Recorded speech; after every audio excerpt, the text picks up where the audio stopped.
नमस्कार। दिल्ली शराब घोटाले में सोमवार को एक नया मोड़ आ गया।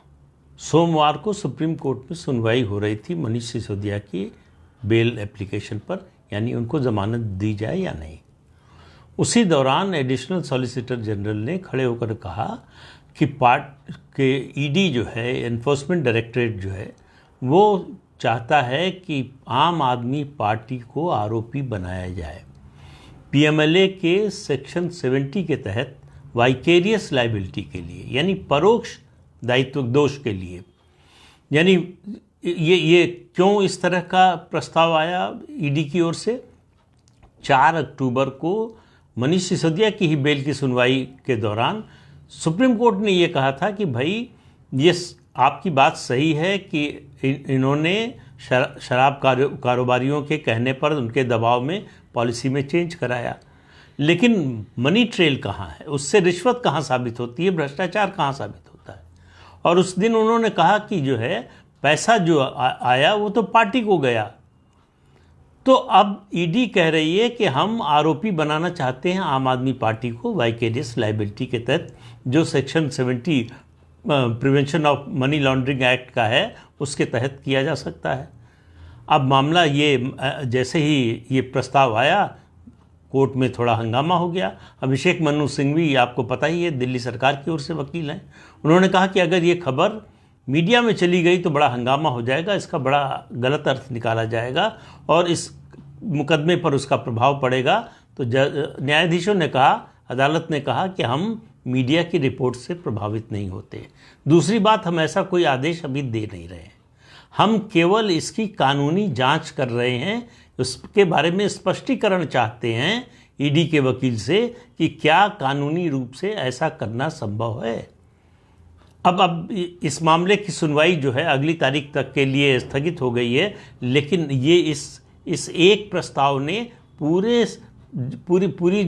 पूरा जो कांड है उसको नया मोड़ दे दिया है। अगर आम आदमी पार्टी को आरोपी बनाया जाता है, मुझे लगता है, मुझे जहाँ तक याद है, आज तक भारत के इतिहास में कोई ऐसी घटना नहीं हुई है भ्रष्टाचार के आरोप में किसी राजनीतिक दल को आरोपी बनाया गया हो। उनके नेताओं को बनाया गया है, इसके तो बहुत से उदाहरण मिलेंगे। इस मामले में भी मनीष सिसोदिया हैं, संजय सिंह हैं, उसके अलावा कई लोग हैं जो आरोपी बनाए गए हैं। और मनीष सिसोदिया और संजय सिंह तो जेल में ही हैं, लेकिन पार्टी को आरोपी बनाया जाए, क्योंकि ईडी ये साबित कर चुकी है, या कहना चाहिए साबित कर चुकी है, कहना ठीक नहीं होगा, वो ट्रायल कोर्ट में साबित होगा। ये दिखा चुकी है कि मनी ट्रेल जो है वो पार्टी तक पैसा पहुंचा है। शराब घोटाले में जो भ्रष्टाचार हुआ उसका पैसा पार्टी तक पहुंचा और वो विधानसभा चुनाव में इस्तेमाल हुआ। इसके सबूत ईडी के पास हैं, ये अदालत को बता चुकी है। अब सवाल ये है कि पार्टी को अगर लायबल बनाया जाएगा वाइकेरियस लायबिलिटी के लिए, तो फिर जैसे कंपनी को बनाया जाए किसी, तो उसमें जो कंपनी का हेड है उसके आदेश पर जो लोग काम करते हैं उनका भी दोष बनता है। तो क्या आम आदमी पार्टी के कन्वीनर अरविंद केजरीवाल भी दोषी ठहराए जाएंगे? ये ऐसा मुद्दा है, बड़ा ग्रे एरिया है, इसके बारे में कानूनी रूप से कोई स्पष्टता नहीं है। यह अगली सुनवाई जब सुप्रीम कोर्ट की होगी तब पता चलेगा। लेकिन इतना तो तय है कि दिल्ली शराब घोटाला गले का पत्थर बन गया है अरविंद केजरीवाल और आम आदमी पार्टी के लिए। अरविंद केजरीवाल को अगर लगता हो कि मनीष सिसोदिया को अगर जमानत मिल जाएगी तो उससे छुटकारा मिल जाएगा, जो कि मुझे लगता है कि जिस तरह का इंडिकेशन सुप्रीम कोर्ट की सुनवाई के दौरान मिला, उससे संभव है कि मनीष सिसोदिया को बेल मिल जाए, जमानत मिल जाए, क्योंकि मनी ट्रेल उन तक पहुंचती हुई दिखाई नहीं दे रही है। केवल पॉलिसी को बदलने का, और वो जो फंसेंगे जिस मामले में, वो है डिस्ट्रक्शन ऑफ एविडेंस, यानी सबूत नष्ट करने का बड़ा पुख्ता आरोप है उनके खिलाफ, तो उस मामले में फंस सकते हैं। लेकिन मनी ट्रेल को लेकर या रिश्वत के मामले में या पीएमएलए का केस नहीं बनेगा, मनी लॉन्ड्रिंग का केस उनके खिलाफ शायद बनना मुश्किल होगा। ये वकील बता सकते हैं, अदालत बता सकती है, लेकिन अभी तक जो अदालत की सुनवाई से अंदाज़ा लगा क्योंकि सुप्रीम कोर्ट ने इससे पहले एक सुनवाई में कहा था कि अगर आप मनी ट्रेल नहीं दिखाएंगे तो ये केस आपका ट्रायल कोर्ट में 2 मिनट भी नहीं टिकेगा। मैं उसी आधार पर ये टिप्पणी कर रहा हूँ। लेकिन मनीष सिसोदिया को बेल मिले या न मिले, अब उससे बड़ा और गंभीर सवाल है कि क्या ईडी आम आदमी पार्टी को आरोपी बनाने में सफल होगी, और सफल होगी तो उसका असर अरविंद केजरीवाल पर क्या होगा।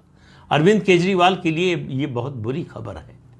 निश्चित रूप से अगर पार्टी को आरोपी बनाया जाता है तो ये देश के इतिहास में, शायद दुनिया में हो, दुनिया का पता नहीं मुझे, कम से कम देश के इतिहास में ये पहली बार होगा कि कोई राजनीतिक दल भ्रष्टाचार के आरोप में आरोपी बनाया गया हो। उसके नेता, मंत्री, अफसर, कर्मचारी, ऐसे लोग तो बनते रहे हैं, लेकिन पूरी पार्टी को ही आरोपी बना दिया जाए भ्रष्टाचार के मामले में, दिल्ली शराब घोटाले में, ऐसा होना संभव हो सकता है। होगा कि नहीं मुझे मालूम नहीं, ये अदालत के रुख पर निर्भर करता है। इस बारे में कानूनी बारीकियां क्या हैं ये जब वकीलों की बहस होगी तो उस दौरान पता चलेगा। लेकिन ईडी ने ये प्रस्ताव दिया है, इतनी सच्चाई है। इसके कानूनी पहलुओं की जांच सुप्रीम कोर्ट करेगा, उसके बारे में स्पष्टीकरण मांगा है, ये स्पष्ट है। अगली सुनवाई में इस मामले का क्या हश्र होने वाला है या आगे कहाँ तक जाने वाला है, ये स्पष्ट होगा। तो आज का अंक में इतना ही। नमस्कार।